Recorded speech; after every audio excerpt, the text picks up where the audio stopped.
वर्ष के मान से उत्तरायण में और माह के मान से शुक्ल पक्ष में देव आत्माएं सक्रिय रहती हैं तो दक्षिणायन और कृष्ण पक्ष में दैत्य आत्माएं ज्यादा सक्रिय रहती हैं। जब दानवी आत्माएं ज्यादा सक्रिय रहती हैं तब मनुष्यों में भी दानवी प्रवृत्ति का असर बढ़ जाता है। इसीलिए उक्त दिनों के महत्वपूर्ण दिन में व्यक्ति के मन मस्तिष्क को धर्म की ओर मोड़ दिया जाता है। अमावस्या के दिन भूत प्रेत, पितरी, पिशाच, निशाचर जीव जंतु और दैत्य ज्यादा सक्रिय और उन्मुक्त रहते हैं। ऐसे दिन की प्रकृति को जानकर विशेष सावधानी रखनी चाहिए। प्रेत के शरीर की रचना में 25% फिजिकल एटम और 75% ईथरिक एटम होता है। इसी प्रकार पितरी शरीर के निर्माण में 25% ईथरिक एटम और 75% एस्ट्रल एटम होता है। अगर ईथरिक एटम सघन हो जाए तो प्रेतों का छायाचित्र लिया जा सकता है और इसी प्रकार यदि एस्ट्रल एटम सघन हो जाए तो पितरों का भी छायाचित्र लिया जा सकता है। ज्योतिष में चंद्र को मन का देवता माना गया है। अमावस्या के दिन चंद्रमा दिखाई नहीं देता। ऐसे में जो लोग अति भावुक होते हैं उन पर इस बात का सर्वाधिक प्रभाव पड़ता है। लड़कियां मन से बहुत ही भावुक होती हैं। इस दिन चंद्रमा नहीं दिखाई देता तो ऐसे में हमारे शरीर में हलचल अधिक बढ़ जाती है। जो व्यक्ति नकारात्मक सोच वाला होता है उसे नकारात्मक शक्ति अपने प्रभाव में ले लेती है। धर्म ग्रंथों में चंद्रमा की 16वीं कला को अमा कहा गया है। चंद्रमंडल की अमा नाम की महाकला है जिसमें चंद्रमा की 16 कलाओं की शक्ति शामिल है। शास्त्रों में अमा के अनेक नाम आए हैं जैसे अमावस्या, सूर्य चंद्र संगम, पंचदशी, अमावसी, अमावासी या अमामासी। अमावस्या के दिन चंद्र नहीं दिखाई देता अर्थात जिसका क्षय और उदय नहीं होता है उसे अमावस्या कहा गया है। तब इसे कुहू अमावस्या भी कहा जाता है। अमावस्या माह में एक बार ही आती है। शास्त्रों में अमावस्या तिथि का स्वामी पितृदेव को माना जाता है। अमावस्या सूर्य और चंद्र के मिलन का काल है। इस दिन दोनों ही एक ही राशि में रहते हैं।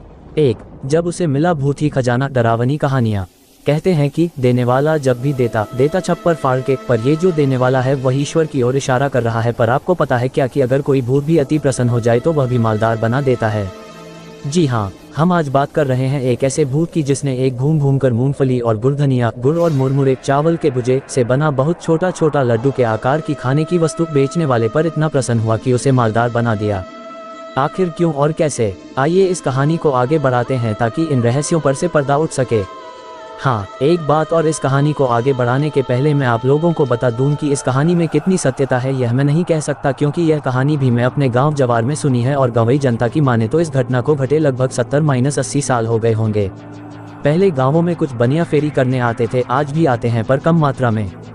कोई छोटी मोटी खाने की चीजें बेचता था तो कोई श्रृंगार के सामान या धनिया मसाला आदि। ये लोग एक दूरी एक पात्र में इन सामानों को रखकर गांव घूमकर बेचते थे। आज तो जमाना बदल गया है और गांवों में भी कई सारी दुकानें खुल गई हैं और अगर कोई बाहर से बेचने भी आता है तो ठेले पर सामान लेकर या साइकिल आदि पर बर्फ, आइसक्रीम आदि लेकर। हाँ, तो ये कहानी एक ऐसे ही बनिए से संबंध रखती है जो गांव घूमकर मूंगफली, गुड़धनिया, मसलपट्टी आदि बेचता था। इस बनिए का नाम रामधन था। रामधन सूनी पगडंडियों, बड़े बड़े बगीचों आदि से होकर एक गाँव से दूसरे गाँव जाता था। रामधन रोज सुबह सुबह मूंगफली, गुड़धनिया आदि अपने दूरी पात्र में रखता और किसी दूसरे गाँव में निकल जाता। एक गांव से दूसरे गांव होते हुए मूंगफली, गुड़धनिया बेचते हुए वह तिघरिया या कभी कभी शाम को अपने गांव वापस आता। जब वह अपनी दूरी उठाए चलता और बीच बीच में बोला करता, ले गुड़धनिया, ले मूंगफली, ले मसलपट्टी, दांत में सटी, लड़का बच्चा खाई सयान हो जाए, बूढ़ खाएगा जवान हो जाए। उसकी इतनी बात सुनते ही बच्चे अपन अपने घर की ओर भागते हुए ये चिल्लाते थे कि मसलपट्टी वाला आया, मूंगफली वाला आया। और इसके साथ ही वे अपने घर में घुसकर छोटी छोटी डलिया में या फाड़ आदि में धान, गेहूं आदि लेकर आते थे और मूंगफली, गुड़धनिया आदि खरीद कर खाते थे। एक दिन की बात है, गर्मी का मौसम था और दोपहर का समय। लू इतनी तेज चल रही थी कि लोग अपने घरों में ही दुबके थे। इसी समय रामधन अपने सिर पर दूरी उठाए हमारे गाँव से पास के गाँव में खेतों मैंड से होकर चला।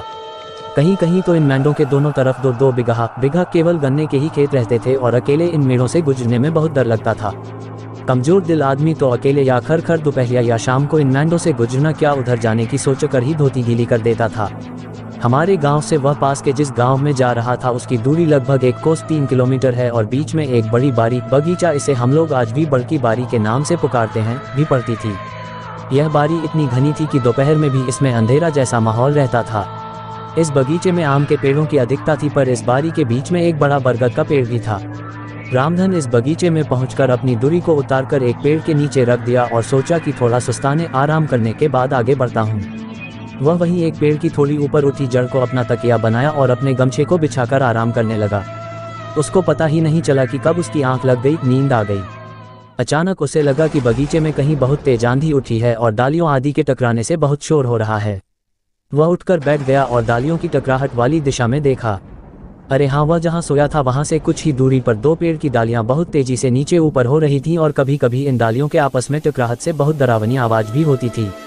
अगर कमज़ोर दिल आदमी अकेले में ये देख ले तो उसका दिल मुंह में आ जाए, पर रामधान को तो यह आदत थी। वह मन ही मन सोचा कि शायद भूत आपस में झगड़ा कर रहे हैं या कोई खेल खेल रहे हैं। वह डरने वालों में से नहीं था। वह वहीं लेटे लेटे इन भूतों की लड़ाई का आनंद लेने लगा, पर उसे कोई भूत दिखाई नहीं दे रहा था। बस हवा ही उन पेड़ों के पास बहुत ही डरावनी और तीव्र बह रही थी। रामधन के लिए भूतों की लड़ाई या खेल आम बात थी। उसे बराबर सुनसान रास्तों, झाड़ियों, घने घने बगीचों आदि से होकर अकेले जाना पड़ता था। अगर वह डरने लगे तो उसका धंधा ही चौपट हो जाए। उसका पाला बहुत बार भूत प्रेत, चुड़ैलों आदि से पड़ा था, पर किसी ने उसका कुछ नहीं बिगाड़ा था। वह अपने आप को बहुत बहादुर समझता था और इन भूत प्रेतों को आम इंसान से ज्यादा तवज्जो नहीं देता था। रामधन ने लेटे लेटे ही अचानक देखा कि एक बड़ा ही भयंकर और विशालकाय प्रेत इस पेड़ से उस पेड़ पर क्रोधित होकर कूद रहा है और इसी कारण से उन दोनों पेड़ की डालियां बहुत वेग से चरमर की आवाज करते हुए नीचे ऊपर हो रही हैं। रामधन को और कुतूहल हुआ और अब वह और सतर्क होकर उस भूत को देखने लगा। अरे, रामधन को लगा कि अभी तो ये प्रेत अकेले था, अब ये दूसरा कहाँ से आ गया। अच्छा, तो ये बात है। अब रामधन को सब समझ में आ गया। दरअसल बात यह थी कि यहाँ भूतों का खेल नहीं, भयंकर झगड़ा चल रहा था।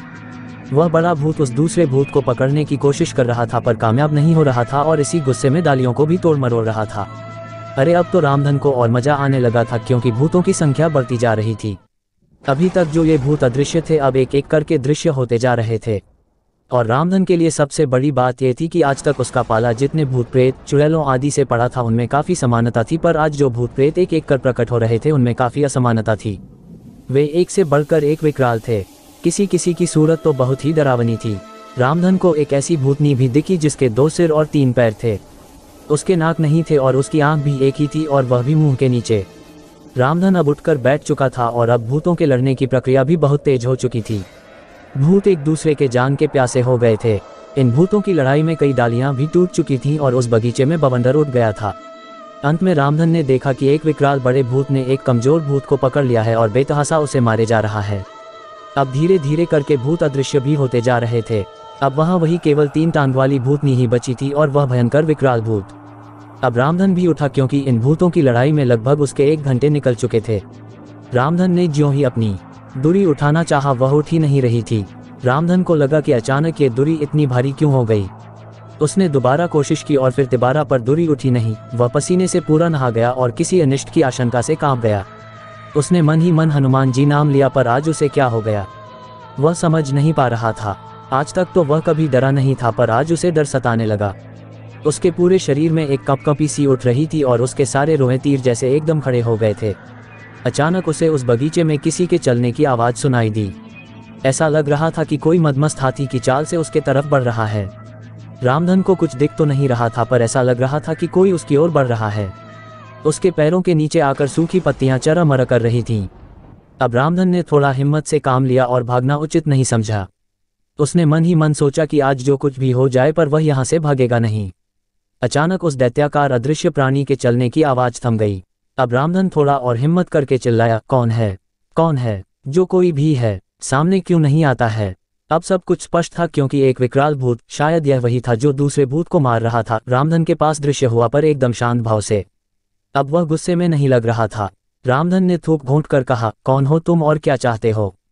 क्यों मुझे परेशान कर रहे हो? मैं डरता नहीं। एस। वह विकराल भूत बोला, डरो मत, मैं तुम्हें डराने भी नहीं आया हूँ।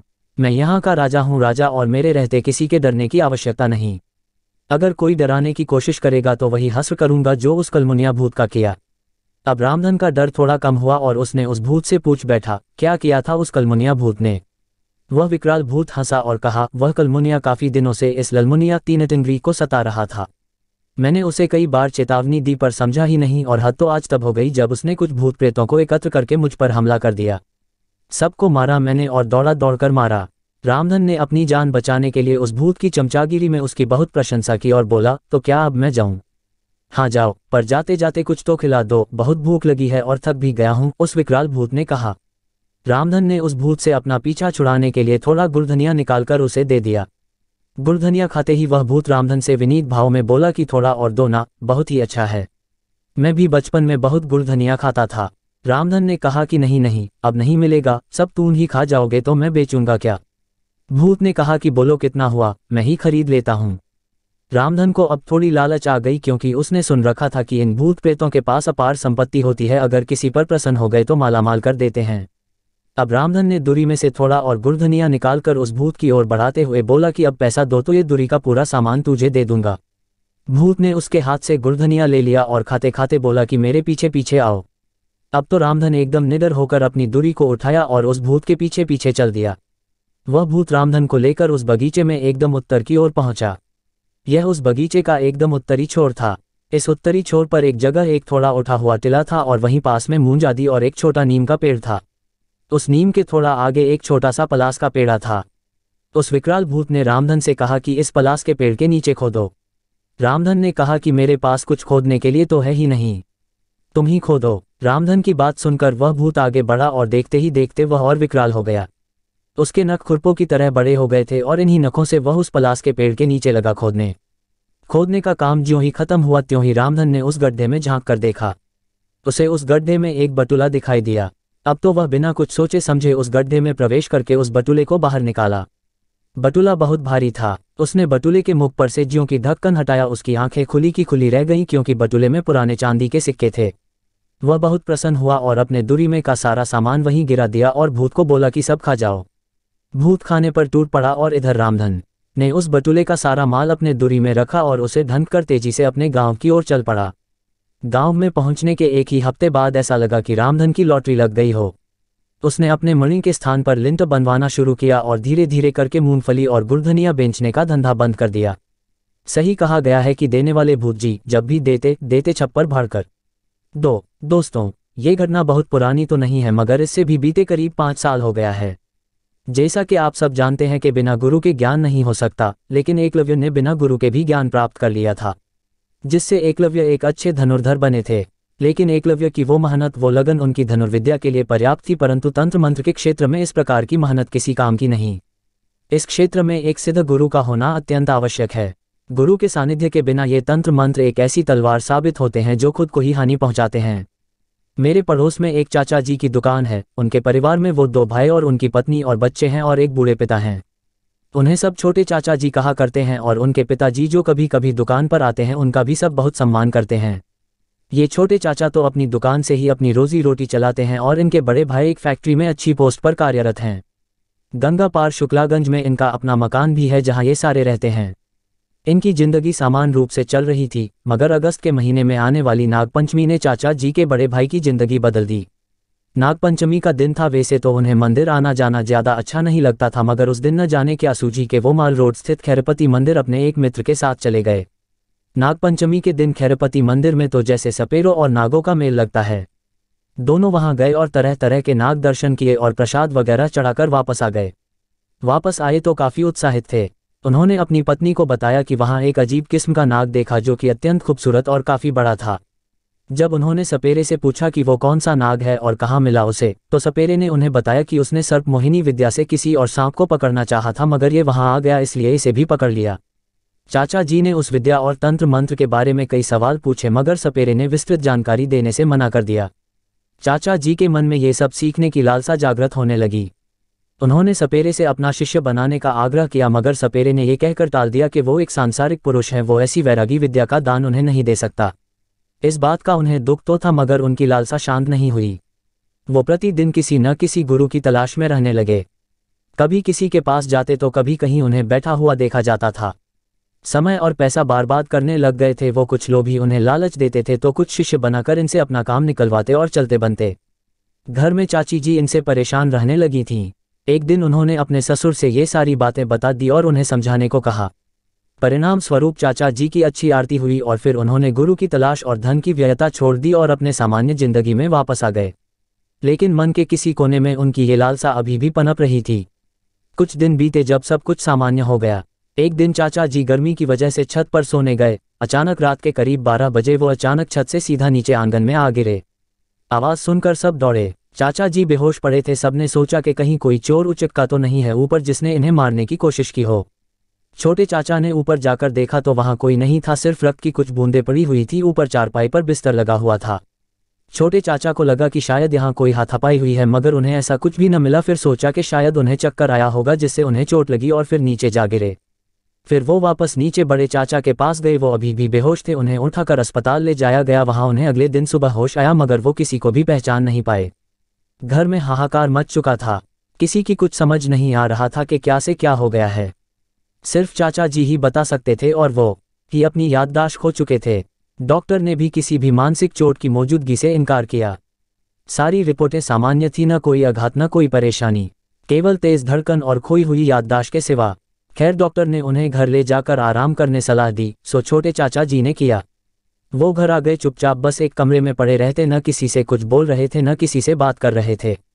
दिन भर तो उन्होंने आराम किया, मगर जैसे ही रात के 12 बजे वो अचानक चिल्ला पड़े, माफ़ कर दो, दोबारा नहीं होगा। हे बाबा माफ़ कर दो। अब छोटे चाचा और उनके पिताजी जान सांसत में आ गई कि ये क्या हो रहा है।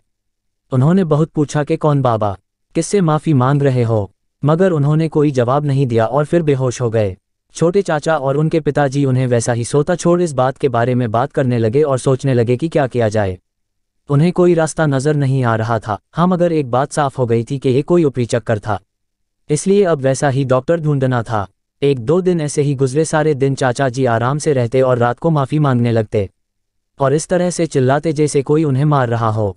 तीसरा दिन था। चाचा जी की दुकान पर एक साधु आया। बेटा, हम उज्जैन से हरिद्वार की यात्रा पर हैं, अपनी हस्ती के हिसाब से कुछ दान दे दो। अरे बाबा माफ़ करो यार, मेरी वैसे ही हालत खराब है, आपको क्या दान दूंगा। चाचा जी ने माफ़ी मांगते हुए साधु से कहा, जैसी तुम्हारी इच्छा बेटा, लेकिन एक काम करो, यहाँ गंगा किनारे हमारे गुरुजी ने कुछ दिनों के लिए विश्राम शिविर लगाया है, चाहो तो बड़े भाई को वहाँ ले आओ, ठीक हो जाएगा। साधु ने शांत भाव से कहा। चाचा जी की आंखें चौड़ी हो गई। फिर सोचा शायद आप पास किसी ने बताया होगा और फिर कुछ पैसे निकाल बाबा के पात्र में डालने लगे, मगर बाबा ने अपना पात्र हटा लिया और कहा, नहीं बेटा, हम तो वैरागी लोग हैं, हमें सिर्फ थोड़ा सा अनाज दे दो। चाचा जी ने कुछ चावल बिना तोले एक थैली डालकर दे दिए। वो साधु आशीर्वाद देता हुए चला गया। फिर चाचा जी ने अपने घर पिताजी को फ़ोन किया और सारी बात बताई। उन्हें तो जैसे उम्मीद की एक रोशनी दिखाई दी। चाचा जी शाम से पहले ही अपनी दुकान बंद करके घर पहुंचे और फिर दान के लिए कुछ वस्तुएं ली, कुछ फल और थोड़ा अनाज।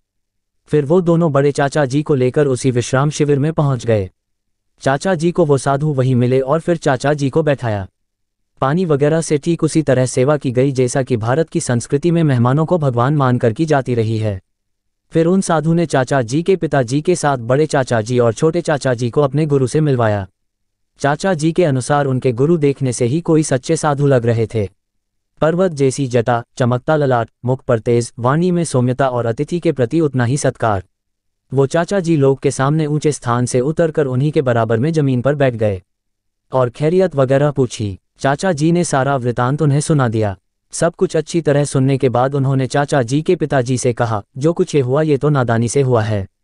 आप बस इतना कीजिएगा कि आज तो शनिवार है, सोमवार को सेतु पुल के नीचे एक दिया, एक जोड़ी खड़ाओ, एक लंगोट, एक चिलम और कुछ फूल और सफ़ेद बर्फी लेकर चढ़ा देना और माफ़ी मांगते हुए कहना कि महाराज ये तो एक नासमझ बालक है, इससे जो भी गलती हुई है क्षमा कर दीजिए और अपना भोग लेकर हम पर कृपा कीजिए। ऐसा ये दोबारा नहीं करेगा और ये काम सिर्फ आप करना, अपने लड़के को मत भेजना, ठीक है। और कोई कितनी भी आवाज़ दे पीछे मुड़कर मत देखना, ना आते वक्त ना जाते वक्त। बाबा आपकी बात समझ तो आ गई, मगर ऐसा क्या हुआ है इसके साथ, इससे इसी कौन सी गलती हो गई। चाचा जी के पिता ने हाथ जोड़कर साधु महाराज से पूछा। बालक बुद्धि है, एक किताब से पढ़कर बड़ी शक्ति को रक्त भोग देकर सिद्ध करना चाह रहा था, वो भी गंगा किनारे। न अपनी कोई सुरक्षा की और न ही घटवार शक्ति की आज्ञा ली। वो शक्ति तो इसके पास नहीं आई, लेकिन घटवार ने इस चेष्टा के लिए इसे दंड दिया है, इसलिए क्षमा मांगकर जब ये ठीक हो जाए तो इसे समझा देना कि ऐसा न करे। साधु बाबा ने सौम्यता के साथ ये बात समझाई। सारी बार समझ चुके थे। दोनों ने साधु बाबा को प्रणाम किया और दान में जो वास्तु लाए थे दे दी। अब सो पहले बड़े चाचा जी को उसी वक्त गंगा स्नान करवाया और घर ले गए। अगले ही सोमवार को चाचा जी के पिताजी ने घटवार बाबा से क्षमा याचना की। शाम होते होते बड़े चाचा जी ठीक हो गए।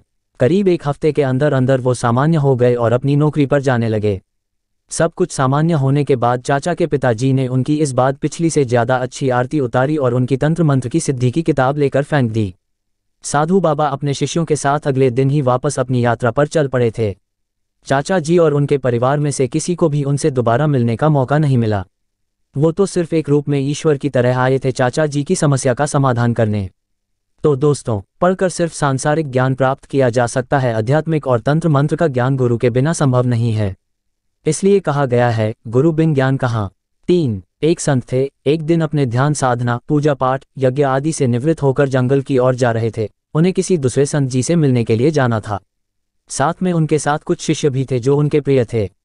जाते जाते जब वे गंभीर जंगल में पहुंच गए तो अचानक कुछ आवाज सुनाई पड़ा, जैसे कोई कह रहा है, हमें बचाओ, हमें बचाओ। संत तो होते ही है बड़े दयालु, करुणा सिंधु, और ये संत वेदों के ऋषि थे, उपनिषदकार थे, बड़े ही दयालु थे। आवाज सुनते ही वे अपने शिष्य को लेकर उस घने जंगल की ओर चल पड़े जिधर से आवाज सुनाई पड़ रही थी। चलते चलते जैसे ही उन्होंने उस स्थान तक पहुंचा तो देखा 5 प्रेत योनि खड़े हुए हैं और रो रहा है, कह रहे हैं, हमें बचाओ, हमें बचाओ। तब संत जी ने पूछा, तुम सब मिलके कहोगे, मैं समझ नहीं पाऊंगा, अतः एक एक करके बताओ तुम्हारी समस्या क्या है, कैसे तुम्हारी ये अवस्था हुई, पूरा विस्तार से बताओ। तब जाके पहला प्रेत योनि वाले ने कहना शुरू किया और बताया, मैं इस प्रेत योनि से पहले ब्राह्मण कुल में पैदा हुआ था। मेरे माता पिता ने शिक्षा प्रदान करने के बाद जब मैंने जिंदगी की डोर को संभालना शुरू किया तो मैंने अपना कर्तव्य का पालन नहीं किया। पुरुष सूक्त में कहा गया है कि ब्रह्मा देवता का मुख है, मगर मैंने अपने मुख का सिर्फ गलत ही इस्तेमाल किया है। ब्राह्मण के मुख्यतया 6 कर्तव्य है, वेद उपनिषदों का पाठ करना, शिक्षा लेना और शिक्षा देना, दान लेना और दान देना, यज्ञ करना और यज्ञ कराना। मैंने अपने जीवित काल में लोगों को शिक्षा नहीं दिया, परंतु लोगों को गलत और अनुचित शिक्षाएं प्रदान किया, जिससे समाज में गलत फहमी पैदा हो गया। मैंने दान बहुत ग्रहण किया मगर दान कभी भी नहीं दिया, जिससे समाज में आर्थिक अव्यवस्था फैल गया। मैंने ही यज्ञ किया, न ही जजमानों से यज्ञ कराया, जिसके कारण समाज में वातावरण दूषित हो गया, आर्थिक संतुलन बिगड़ गया। स्मृति ग्रंथों में ब्राह्मणों के मुख्य 6 कर्तव्य सत्कर्म बताए गए हैं, पठन, पाठन, यजन, याजन, दान, प्रतिग्रह। इनमें पठन, यजन और दान सामान्य तथा पाठन, याजन तथा प्रतिग्रह विशेष कर्तव्य हैं।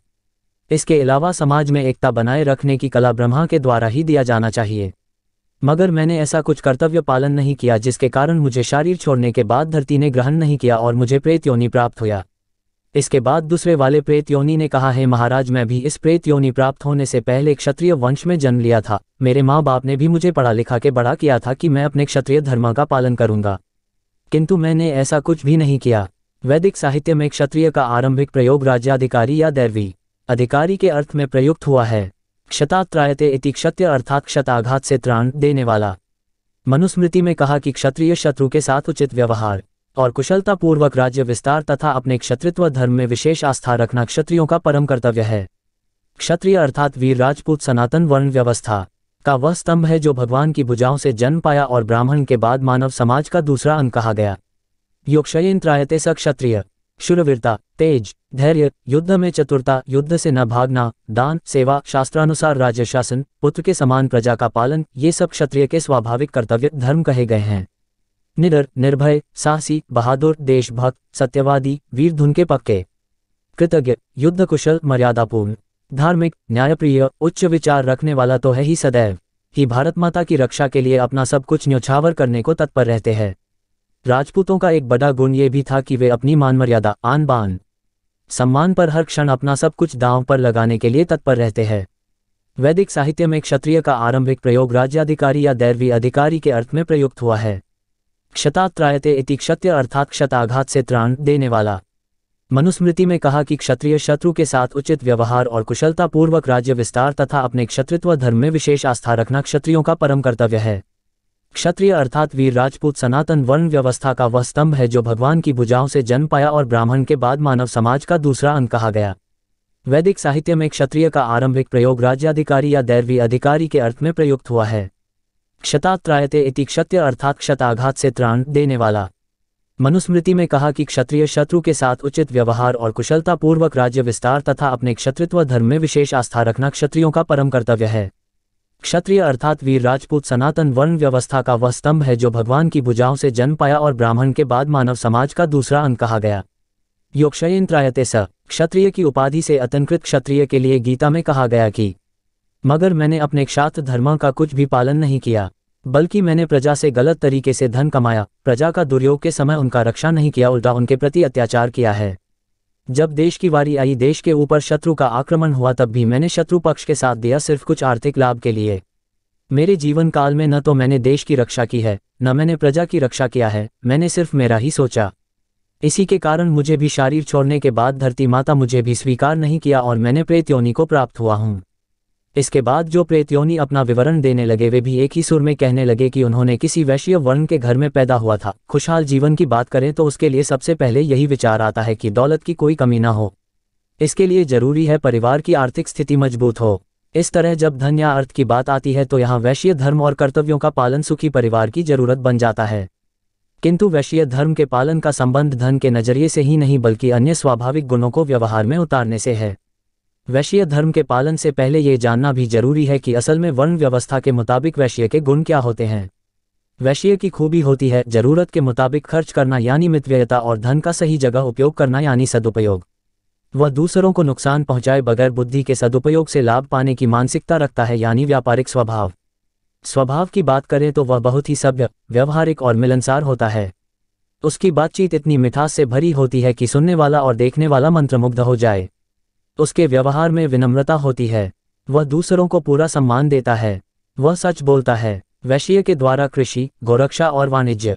व्यवहारिक जीवन में हम लक्ष्मी की प्रसन्नता चाहते हैं, लेकिन वास्तव में लक्ष्मी तभी खुश होगी जब आप परिवार के हितों के लिए धन की बचत करने के साथ वैश्य के स्वाभाविक गुणों को भी जिंदगी में उतारें।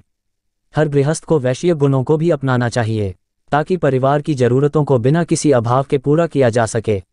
मैंने इन सब धर्मों का कुछ भी पालन नहीं किया, बल्कि मैंने खाने पीने में बहुत मिलावट किया, लोगों को झूठ बोलना, छल कपट से धन कमाना, जरूरतमंदों को सहायता नहीं किया। अपने गोदाम में अनाज रहते हुए भी मैंने गरीब दीन दुखी को सहायता नहीं किया। मैंने वैश्य धर्म का तनिक भी पालन नहीं किया, जिसके कारण मुझे भी शरीर छोड़ने के बाद धरती माता ने स्वीकार नहीं किया और मैंने भी प्रेत योनि को प्राप्त हुआ। इसके बाद चौथे प्रेत योनि की बारी आई। उसने भी अपना विवरण देना शुरू किया और कहा, मैंने भी इस प्रेत योनि से पहले एक शूद्र परिवार में जन्म लिया था। मेरे माँ बाप मुझे भी शिक्षा प्रदान किया था, मगर मैंने भी अपनी जिंदगी के बागडोर खुद संभालना शुरू किया तो मैं भी अपने शूद्र धर्म का पालन नहीं किया। मुझे ब्राह्मण, क्षत्रिय, वैश्य की सेवा करनी चाहिए था, मगर मैंने अपना समय सिर्फ आलस्य में, लोगों की निंदा चुगली में, दूसरे की चर्चा में व्यतीत किया। मैंने अपना समय प्रमाद में, चाटुकारी में बिताया। जब देश में विपर्जय आया मैंने आलस्य में सोया रहा, किसी की भी सहायता नहीं किया। मैंने ब्राह्मण, क्षत्रिय, वैश्य सबके बारे में एक दूसरे से चुगली निंदा करता रहा। ब्राह्मण का चर्चा क्षत्रिय, वैश्य से करता था, क्षत्रिय का चर्चा ब्राह्मण, वैश्य से करता था और समाज को भटकाया रखता था। मैंने एक नागरिक का धर्म भी पालन नहीं किया था। खेती, पशुपालन, गोरक्षा जैसे महान कार्यों में भी मैंने अपना सहायता नहीं किया। और मैंने अपने माँ बाप, गुरुजनों का भी सेवा नहीं किया, जिसके कारण शरीर छोड़ने के बाद धरती माता ने मुझे भी स्वीकार नहीं किया और मैं भी प्रेत योनि को प्राप्त हुआ हूँ। इसके बाद एक दुर्गंध जैसे आने लगा और अंतिम प्रेत योनि ने अपना विवरण शुरू किया। उसने कहा, हे महाराज, मेरा गलती बहुत ही असहनीय है। मैं इस प्रेत योनि से पहले एक कवि था, एक लेखक हुआ करता था। मेरे जन्म के बाद मेरे माता पिता भी मुझे पढ़ा लिखा कर अपना जिंदगी जीने के लिए छोड़ दिया था, इस समाज को सेवा करने के लिए। मैं लेखक बना, कविता और प्रबंध की रचना किया, जिससे मैं समाज को ईर्ष्या, द्वेष, परचर्चा, परनिंदा करना सिखाया। मैंने यौन संबंधी अति मनोरंजन कहानी भी परोसा, जिससे समाज में फैल गई, मगर समाज को एक गलत दिशा की ओर प्रेरित किया। मेरी किताब पढ़ के लोग हमेशा भ्रमित ही हुआ, जिसके कारण समाज में अराजकता फैल गई। घर घर में निंदा चुगली का खेल शुरू हो गया। एक दूसरे को गिराने में आनंद लेता था। बेटे माँ बाप को अपमान करके खुश हुआ करता था। गांव में, शहर में बहन बेटियों के लिए सुरक्षित स्थान नहीं था। जैसे कलियुग का प्रभाव पड़ गया। मैंने एक अच्छा समाज का निर्माण कर सकता था मेरे लेख के द्वारा, मगर मेरे लेख ने समाज को गलत दिशा की ओर भेज के कुसंस्कृत कर डाला। इन सब प्रेत योनियों का जो सब मेरे पहले वर्णन किया, शायद इन सब का उद्धार तो हो सकता है, मगर मेरा उद्धार किसी हालत में संभव नहीं। और इसीलिए मेरा शरीर छोड़ने के बाद धरती माता मुझे भी स्वीकार नहीं किया। ये 4 जन तो प्रेत योनि को प्राप्त हुआ, मगर मैं शैतान की योनि को प्राप्त हुआ हूँ और इसीलिए मेरे शरीर से दुर्गंध आ रहा है। ये दुर्गंध मेरे शरीर का है। इसके बाद उस ऋषि ने कहा, अब तुम लोग सब मिलके बातों में ऐसा काया करूं जो तुम्हें लाभ पहुंचे और तुम इस प्रेत योनि से मुक्त हो सके। तब उन्होंने कहा, हे ऋषिवर, हम सबका उद्धार तब हो पाएगा जब आप संसार में जाकर हमारा ये कहानी लोगों से कहेंगे। जब लोग हमारा बातों को सुनेंगे और हमें घृणा करेंगे और साथ ही अपना कल्याण के लिए अपना अपना स्वधर्म का पालन करेंगे वेद और शास्त्रों के अनुसार, जिसके कारण एक सुसंस्कृत समाज का निर्माण होगा, तब जाके हम लोगों का उद्धार होगा। इसीलिए हे मुनिवर, आप कृपा करके हमारा ये दास्तां समाज जाकर कहिए। मुझे नहीं मालूम उपनिषद के ये ऋषिवर के साथ ये घटना हुई थी या नहीं, मगर इस बात को अब जरूर देखा जा सकता है हमारे इस समाज में। हमें मीडिया के माध्यम से, सिनेमा के माध्यम से और कंप्यूटर के माध्यम से हम क्या क्या नहीं परोसते हैं। जिसके कारण हमारा ये समाज एक भ्रष्टाचार, दुराचार, व्यभिचार, अत्याचार से भरा हुआ है। क्या हम बन सकते हैं एक सही समाज सुधारक या समझ सुधरने के लिए सहायता कर सकते हैं? 4 दोस्तों, मेरा नाम फुरखान है। मैं 25 साल का हूँ। मैं जो आपको कहानी बताने जा रहा हूँ वो मेरे साथ घटी एक सच्ची घटना है। तो दोस्तों, मैं कहने पर आता हूँ, मेरी शादी होकर कुछ ही दिन हो गए तो हमें बड़े घर की ज़रूरत थी क्योंकि मेरे छोटे भाई की शादी होने वाली थी। तो हमने एक एजेंट को बोला तो उसने एक घर बताया कि वो घर मेरे परिवार के लिए बहुत सही है। मुझे वो घर पसंद आ गया और मैंने जल्दबाजी में एडवांस भी दे दिया और हम सब उस घर में जल्दी ही शिफ्ट हो गए।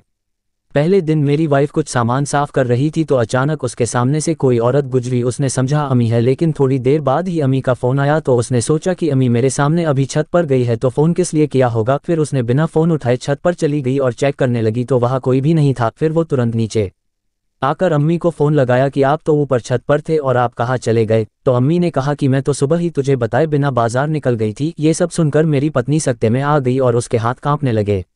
शाम को जब मैं घर आया तो मुझे मेरी पत्नी ने सब कुछ बताया तो मैंने कहा कि ये सब तुम्हारा सिर्फ वहम है। दूसरे दिन अम्मी रसोई में मछली साफ कर रही थी तो पीछे से किसी ने अम्मी के बालों को खींचा तो जब अम्मी ने घूम कर देखा तो वहां पर कोई नहीं था। अम्मी भी बुरी तरह घबरा गई लेकिन उन्होंने मुझे कुछ नहीं बताया। तीसरे दिन मेरी पत्नी की माँ का फ़ोन आया कि उसके पिताजी की तबीयत खराब है तो मेरा जाना नहीं हो सका। तो मैंने अपनी पत्नी को स्टेशन छोड़ के आ गया। रात को जब अपने बेडरूम में सो रहा था तो मुझे नींद नहीं आ रही थी। जब मैं उठने लगा तो मैं उठ नहीं पाया, जैसे किसी रूहानी ताकत ने मुझे रोक रखा हो। फिर थोड़ी देर बाद मैं उठ पाया। उस दिन अंतिम बार उस घर पर सोया। 5